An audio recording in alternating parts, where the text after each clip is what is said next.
Hello everyone, welcome to coin Twitter. इस session में आप सभी का हार्दिक स्वागत है। आज हम हिंदी का 23 दिसंबर 2017 का फर्स्ट शिफ्ट का क्वेश्चन पेपर सॉल्व करेंगे और किसी भी एग्ज़ाम की प्रिपरेशन के लिए सबसे बेस्ट तरीका यही है कि उसके previous year question paper solve किए जाएं और वही हम करने वाले हैं। इसलिए ये सेशन आपके लिए बहुत इम्पोर्टेंट होने वाला है, तो सेशन को पूरा ज़रूर देखें क्योंकि आज आप बहुत कुछ नया सीखेंगे। तो चलिए शुरुआत करते हैं।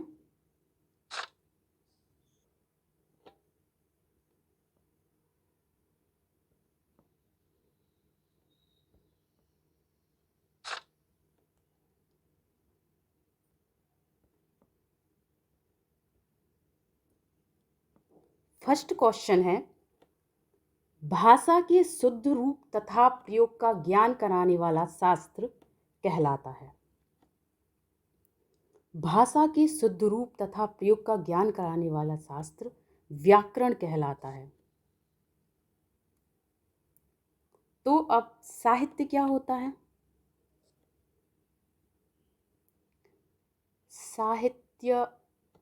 साहित्य ज्ञान और अनुभव के संचित कोश को साहित्य कहा जाता है।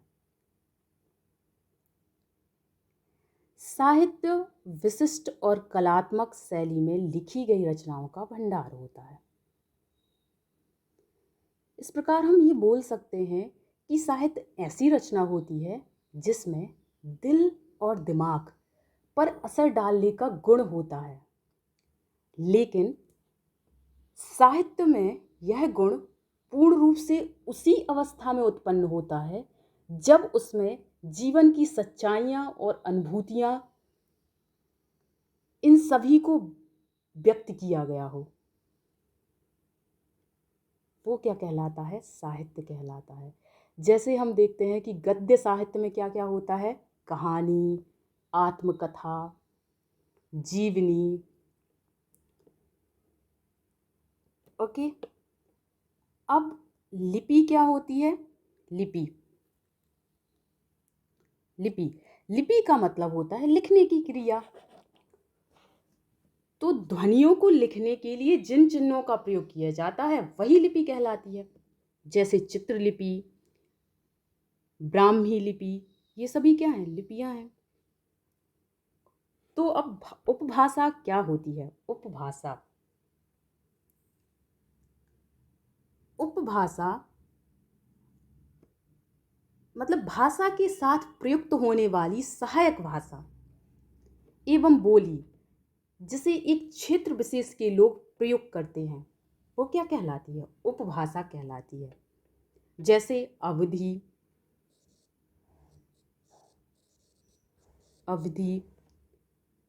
मारवाड़ी, ये सभी क्या हैं? मारवाड़ी, ब्रजभाषा, खड़ी बोली,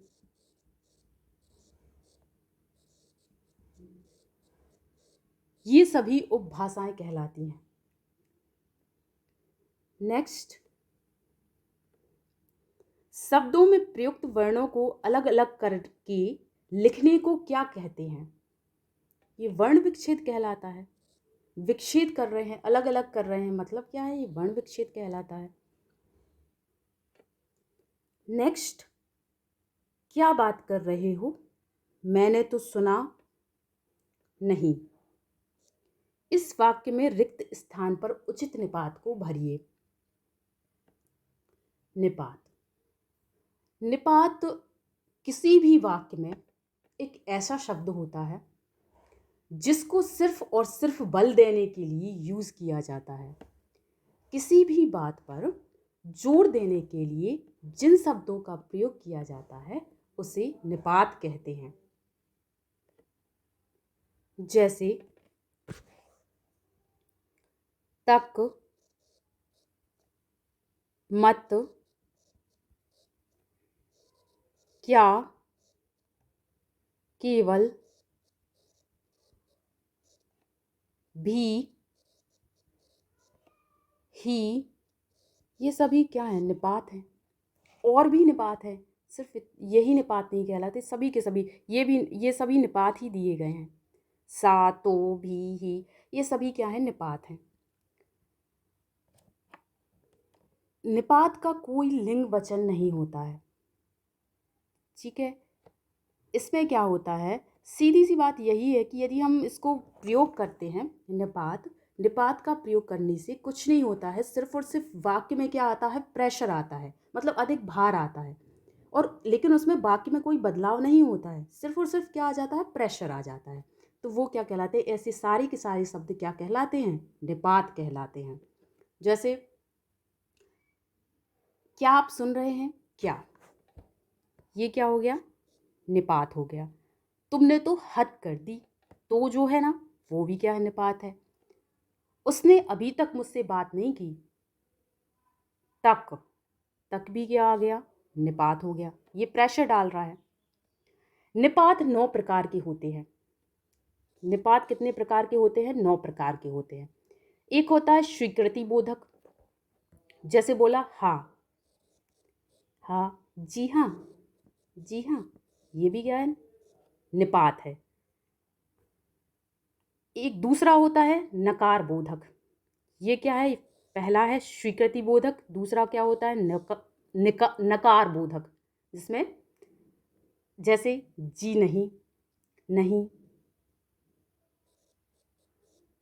जी नहीं, और क्या है, नहीं। तीसरा जैसे देखें, निषेध बोधक, निषेध बोधक मतलब मना करने वाला, मत, मत, इसमें क्या आ जाएगा, मत। प्रश्न बोधक, प्रश्न कर रहा है, क्या, क्या आ गया इसमें। पांचवा होता है विस्मय बोधक, विस्मय बोधक, काश,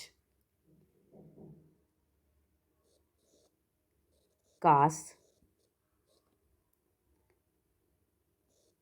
छठा है तुलना बोधक, तुलना बोधक जैसे सा, सा। सातवां होता है अवधारणा बोधक, जैसे ठीक ठीक, लगभग लगभग, ये करीब करीब, करीब, ये भी आ गया। आदर बोधक, आठवां होता है आदर बोधक, आदर बोधक में जी जी, जी। और नौवां होता है बल प्रदायक बोधक, जैसे तो, ही, भी, भर, केवल, ये सभी क्या हैं, बल प्रदायक बोधक।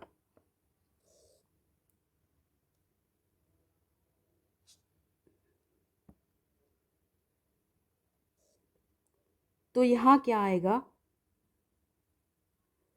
मैंने तो सुना ही नहीं। यहाँ पर उचित निपात क्या आना चाहिए कि वो उस वाक्य में परिवर्तन भी ना आए और सही का सही निपात उसमें आ जाए, उसमें परिवर्तन भी ना हो, उस वाक्य में क्या आ जाए, एक प्रेशर आ जाए, सिर्फ प्रेशर का काम करे। तो यहाँ पे क्या हो जाएगा, मैंने तो सुना ही नहीं। यदि हम इसमें निपात नहीं लगाएंगे तो क्या आ जाएगा, मैंने तो सुना नहीं। ये सिंपल सी बात हो गई। उसी बात को सिर्फ और सिर्फ निपात क्या काम कर रहा है, बल देने का काम कर रहा है। जैसे मैंने बोला मैंने तो सुना ही नहीं, राइट। नेक्स्ट, विसर्ग के पहले आ या आ हो तो बाद में का हो, और बाद में का हो तो विसर्ग का क्या हो जाता है, तो विसर्ग का जो है, विसर्ग क्या हो जाता है,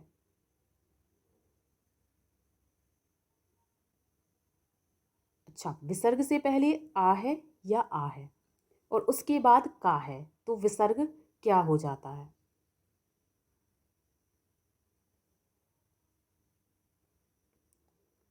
तो विसर्ग से पहले यदि आ है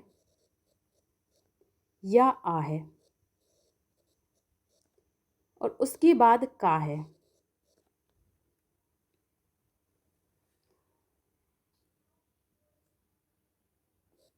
तो ये मिलकर के क्या हो जाता है, विसर्ग क्या हो जाता है, विसर्ग क्या हो जाता है, सा बन जाता है।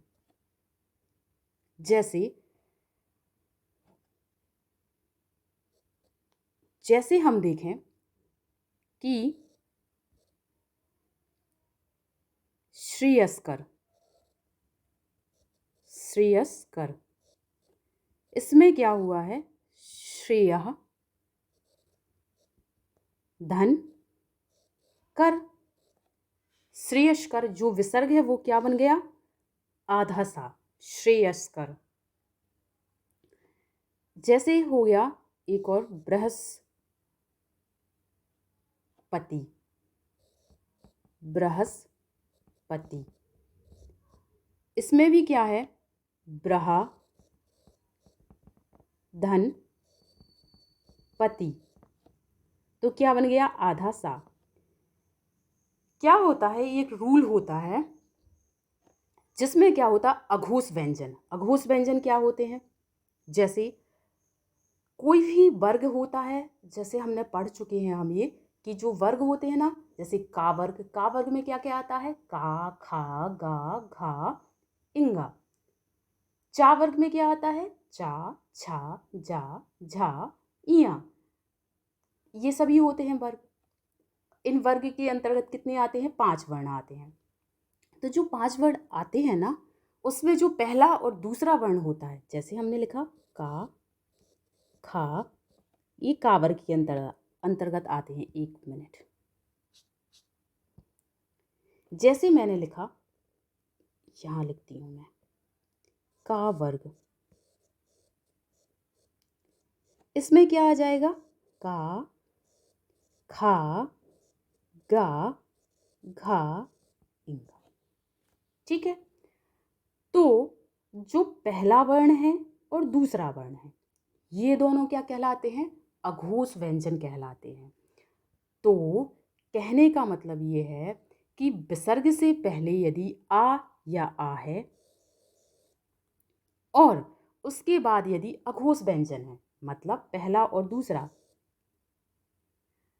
का है या खा है या पा है, पावर के अंतर्गत क्या आता है, पा आता है पहला वर्ण, फिर फा आता है, पा, फा, बा, भा, मा। तो ये क्या हो गया, पहला और दूसरा वर्ण। तो पहले और दूसरे वर्ण क्या कहलाते हैं, अघोष व्यंजन कहलाते हैं।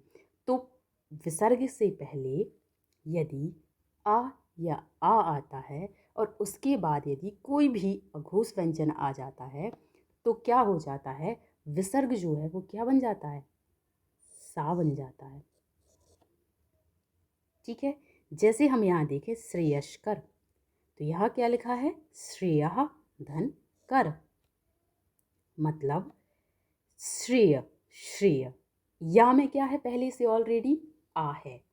कोई भी व्यंजन अकेला कभी नहीं बनता है, उसमें आ जो है ना वो इंक्लूड होता है।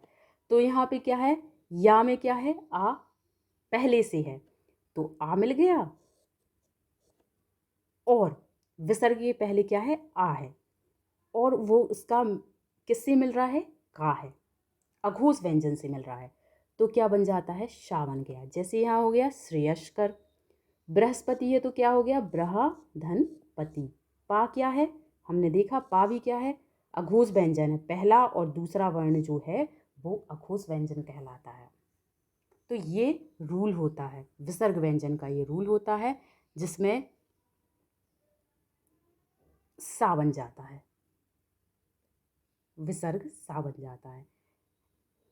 जैसे पुरस्कार भी है, एक एग्जाम्पल हम लें, पुरस्कार,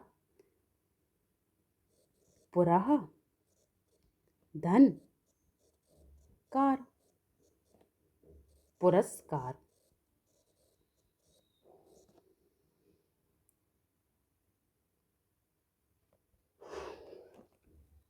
ओके, नेक्स्ट क्वेश्चन। तो यहाँ, हाँ, तो यहाँ विसर्ग क्या हो जाता है, शा बन जाता है। सो इसका राइट आंसर क्या होगा, सा होगा। नेक्स्ट, पृथ्वी का पर्यायवाची निम्न में से कौन सा है। पृथ्वी का पर्यायवाची क्या है, कौन कौन सी पर्यायवाची शब्द हमने पढ़े हैं पृथ्वी के।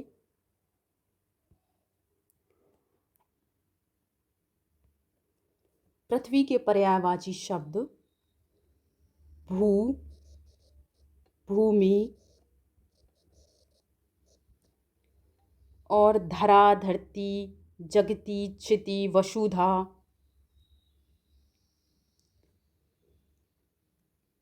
वसुधा,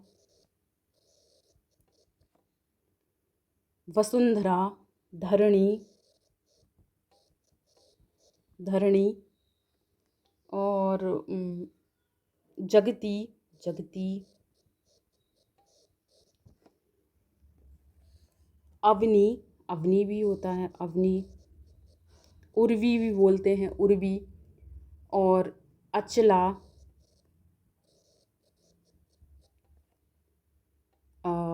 थल, मेदिनी, रत्नगर्भा,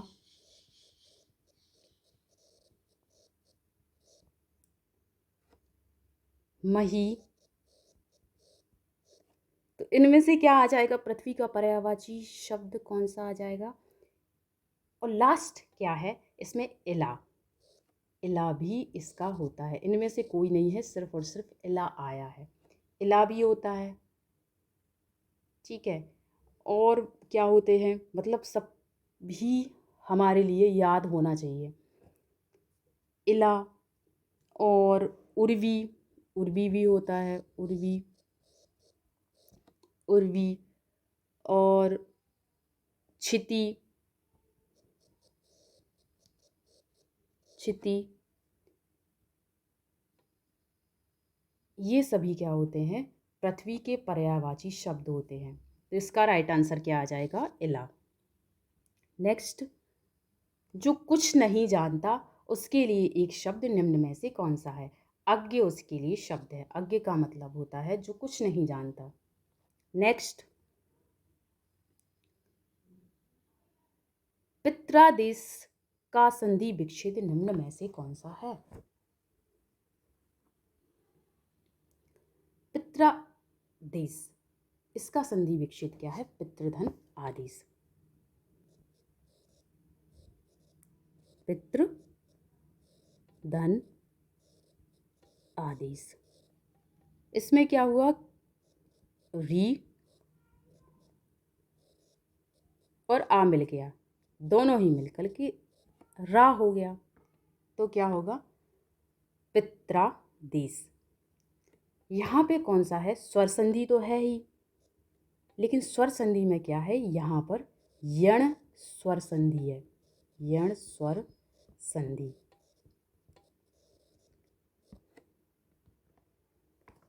यण स्वर संधि में क्या होता है,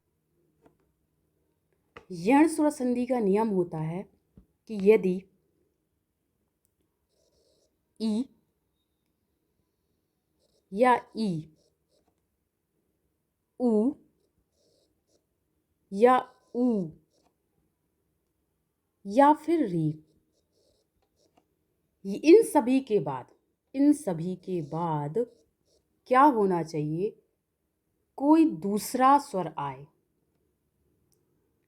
ठीक है, इन सभी के बाद क्या होना चाहिए, कोई दूसरा स्वर आए तो ई का या हो जाता है, जो ई है इसका क्या आ जाता है, या हो जाता है, और ऊ का हो जाता है क्या, वा, इसका क्या हो जाता है, वा हो जाता है, और जो ये है इसका क्या बन जाता है, इसका क्या बन जाता है, रा हो जाता है।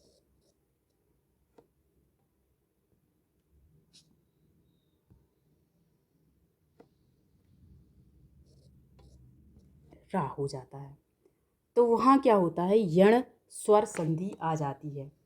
जैसे और भी एग्जाम्पल हम लें, मातृधन आज्ञा, मात्र धन आज्ञा। इसका क्या हो जाएगा? मात्राज्ञा, मात्राज्ञा। और मात्र धन इच्छा, मात्र धन इच्छा।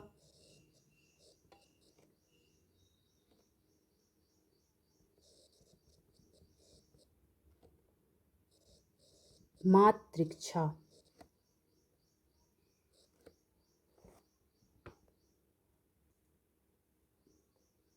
पितृधन अनुमति, पितृनुमति। ये सभी क्या है? यण स्वर संधि के उदाहरण हैं। नेक्स्ट क्वेश्चन, देय का विलोम शब्द निम्न में से कौन सा है?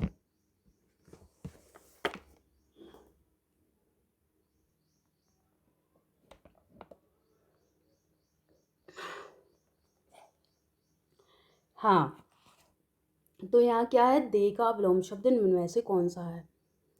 तो देय का विलोम शब्द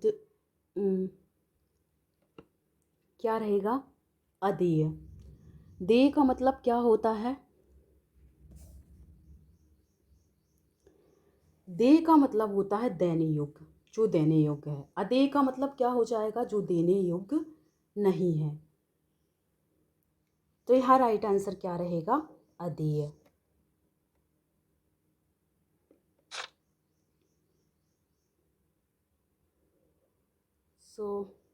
सु उपसर्ग से बना शब्द निम्न में से कौन सा है? सु उपसर्ग से बना शब्द सुकर्म। तो यहाँ राइट आंसर क्या आएगा? सुकर्म। सुकर्म, कर्म, सुकर्म। सु का मतलब क्या होता है? सुकर्म। सु उपसर्ग से बना है क्या? सुकर्म। सुकर्म का मतलब होता है अच्छे कर्म।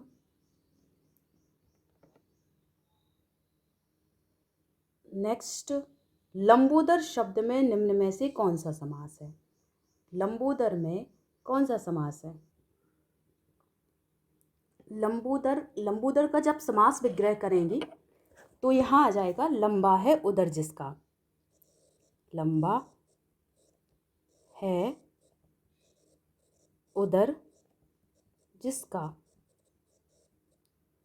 लंबा है उदर जिसका, गणेश जी। तो यहाँ पर क्या रहेगा? इनमें लंबोदर दिया गया है, इसमें दो पद हैं, इनमें से दोनों पद भी प्रधान नहीं होते हैं। ये ऐसा समास होता है जिसमें दोनों पद प्रधान नहीं होते हैं। इसमें किसी तीसरे पद की तरफ इशारा किया जाता है और वो क्या है? गणेश।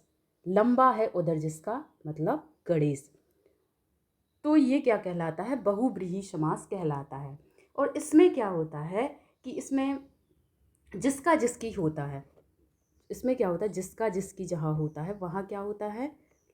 बहुब्रीहि समास होता है और इसमें किसी तीसरे पद की ओर इशारा किया जाता है। तो यहाँ क्या होगा? राइट आंसर बहुब्रीहि समास। नेक्स्ट, आँख खुल्ला मुहावरे का अर्थ निम्न में से कौन सा है? आँख खुल्ला का मतलब होता है सावधान होना। अब तो मेरी आंखें खुल गई, मतलब अब तो सावधान हो जाना चाहिए, अब तो आंखें खुल गई। मतलब ठोकर खाने के बाद ही, मतलब कुछ ना कुछ होने के बाद ही समझ में आता है कि हाँ यार आंखें खुल गई अब तो, अब ये गलती दोबारा नहीं होगी। सौंदर्य का शुद्ध रूप क्या है? सौंदर्य। नेक्स्ट, कहत नटत रीझत खिजत मिलत खिलत लजियात भरे भौन में करत है नैनू ही सो बात। नैनू नैनू ही सो बात, नैनो सी बात। तो यहाँ क्या है? देखते हैं क्या हो रहा है यहाँ पर।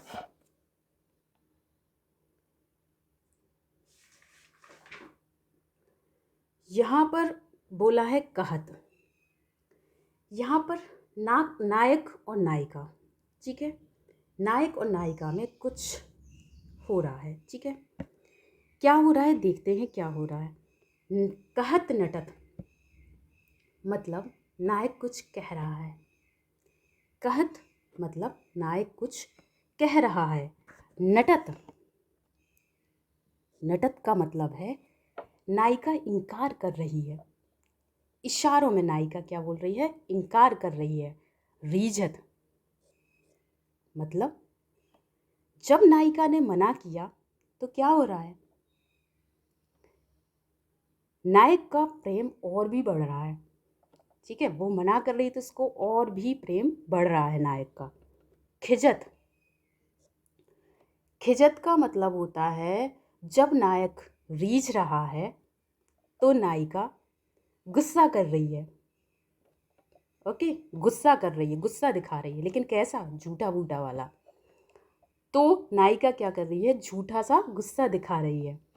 ओके, गजब।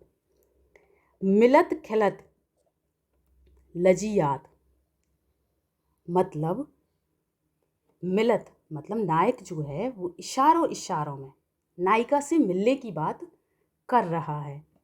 खिलत लजियात जिसको सुन करके जो नायिका है वो मन ही मन लज्जा के कारण खुश हो जाती है। मिलने की बात सुन करके वो क्या हो जाती है, खुश हो जाती है। पूरी की पूरी लव स्टोरी क्रिएट हो रही है।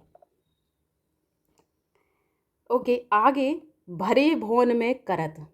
भरे भोन, भोन मतलब होता है घर, भोन का मतलब होता है घर।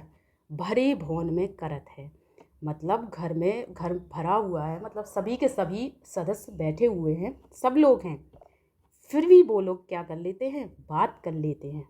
कैसे कर लेते हैं, ने नऊ ही सो बात मतलब आँखों ही आँखों में वो लोग 100 बातें कर लेते हैं, ठीक है। तो यहाँ है क्या, पूरी की पूरी फिल्म ही बन गई है। तो मतलब यहाँ क्या हो रहा है एक्चुअली में कि समझ में आ रहा है यहाँ क्या होना चाहिए। सीधी सी बात है, यहाँ क्या होना चाहिए, नायक नायिका में क्या हो रहा है, मिलने की बात हो रही है, प्रेम का भाव उत्पन्न हो रहा है, प्रेम हो रहा है। तो यहाँ क्या है, जहाँ पर प्रेम क्या होता है, जहाँ पर नायक नायिका के मन में रति या प्रेम का भाव उत्पन्न होता है और जब यह आनंद की अवस्था में चला जाता है, आनंद, आनंद ही तो रस है, तो आनंद की अवस्था में जब ये पहुंच जाता है तो वहाँ क्या होता है, श्रृंगार रस होता है। तो यहाँ क्या है, श्रृंगार रस है। श्रृंगार रस का ही तो स्थायी भाव क्या होता है, रति होता है, प्रेम। तो यहाँ क्या है, श्रृंगार रस है।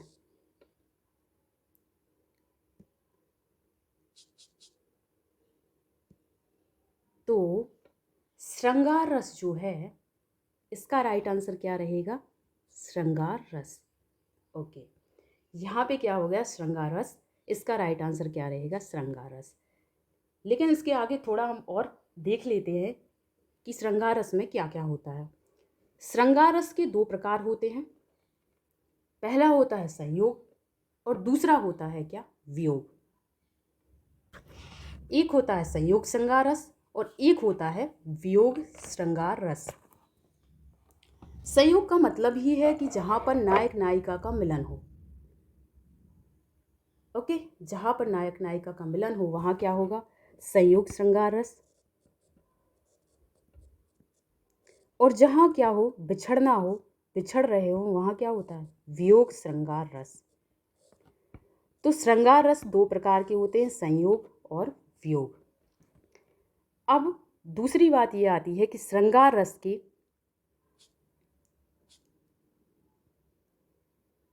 कुछ अव्यय होते हैं, ठीक है। क्या क्या होते हैं, पहला होता है आश्रय,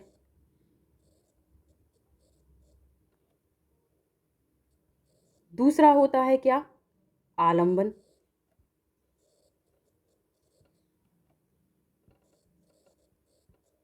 तीसरा होता है क्या, उद्दीपन,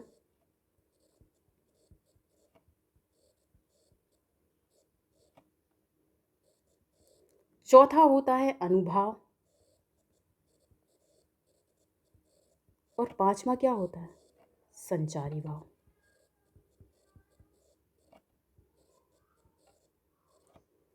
अब आश्रय क्या है? आश्रय क्या होगा यहाँ? श्रृंगार रस में आश्रय क्या होगा? नायक। नायक ही तो आश्रय दे रहा है नायिका को। नायिका क्या है? आलंबन है।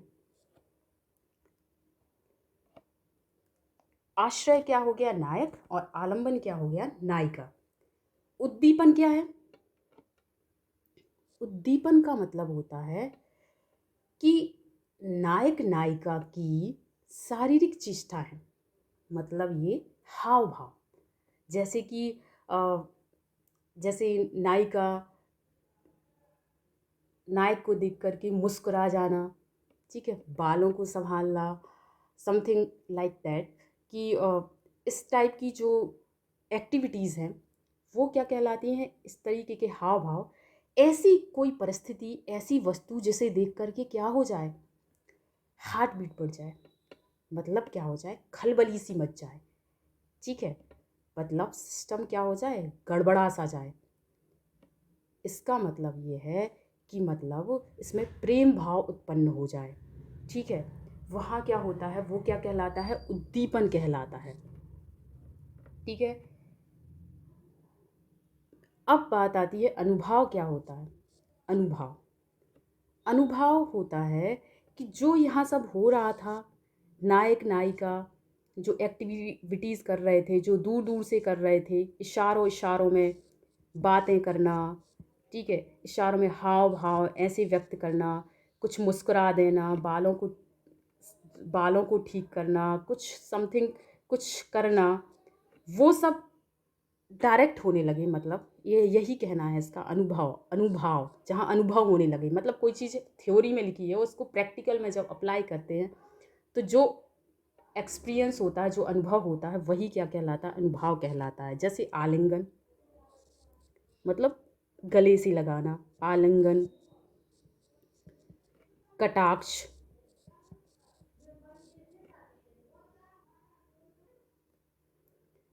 चुंबन, तो ये सभी क्या कहलाता है? अनुभाव कहलाता है। श्रृंगार रस में ये सभी क्या कहलाते हैं? अनुभाव कहलाते हैं। अब संचारी भाव क्या होता है? जब ये सब मतलब ये एक्टिविटीज़ होती हैं तो उसके बाद क्या होता है? जैसा कि फिल्मों में दिखाया ही जाता है कि जब गले लगते हैं फिर उसके बाद नायिका शर्मा के, खुश होकर के, मतलब दूर चली जाती है, भागने लगती है, पहले गले लगाया फिर नीचे पलके कर, मतलब समथिंग संचारी भाव कहलाता है। संचारी भाव यहाँ क्या है? लज्जा। लज्जा, लज्जा के मारे, लज्जा से,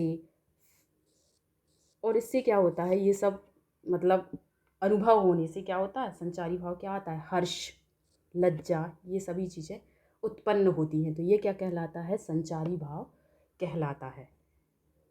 ओके, तो आगे नेक्स्ट क्वेश्चन। ये सभी क्या हैं? श्रृंगार रस के अव्यय हैं। अवयव, ये सभी क्या कहलाते हैं? श्रृंगार रस के अवयव, ठीक है। और किसी भी रस में कितने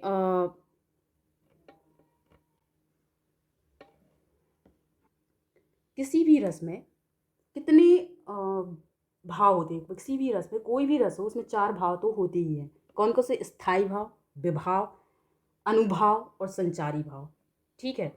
ये श्रृंगार रस के अवयव हैं, ठीक है। इस श्रृंगार रस में ये सारी चीज़ें होती हैं: आश्रय, आलंबन, उद्दीपन, अनुभाव और संचारी भाव। Next question.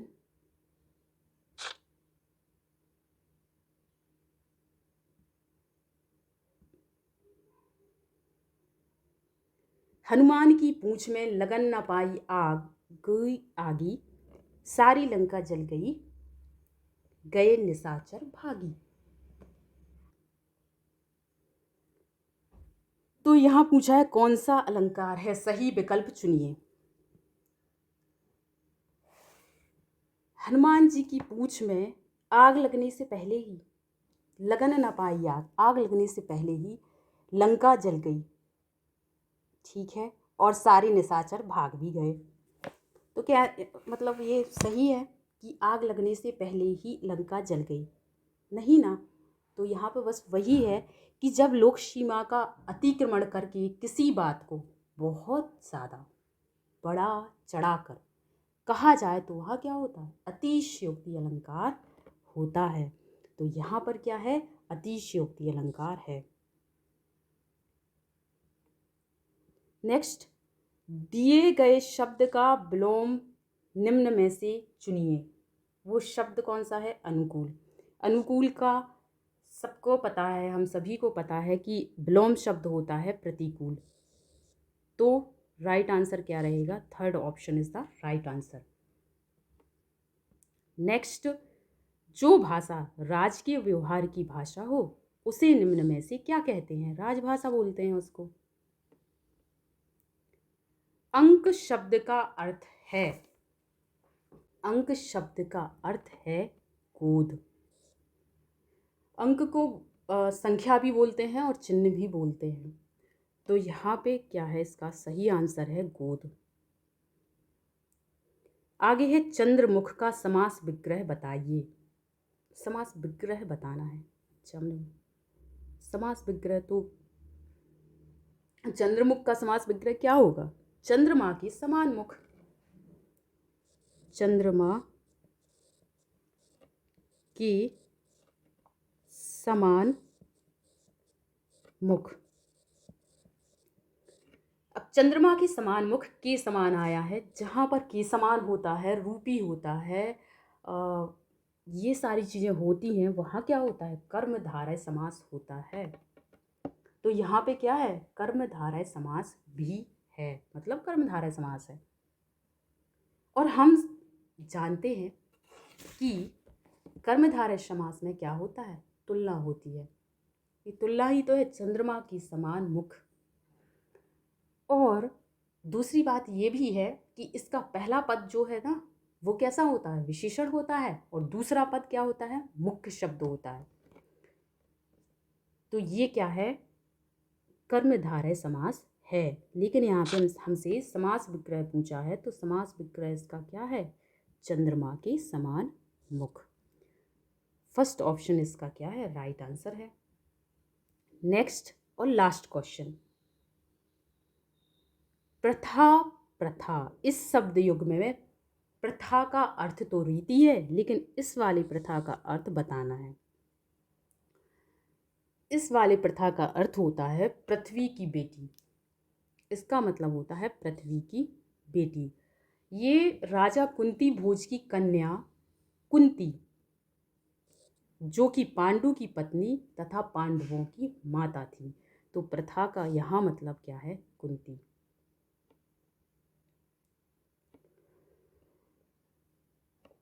यदि आप लोगों को ये सेशन अच्छा लगा है तो लाइक ज़रूर किया करें। आप लोग लाइक नहीं करते हैं, लाइक करें। आपका एक लाइक हमें बहुत मोटिवेशन देता है। और यदि चैनल को अभी तक सब्सक्राइब नहीं किया है तो सब्सक्राइब ज़रूर करें, क्योंकि ऐसे ही वीडियो आप लोगों को मिलते रहेंगे।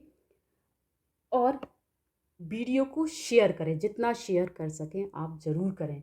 तो फिर अगले वीडियो में मिलते हैं हम। Thank you so much.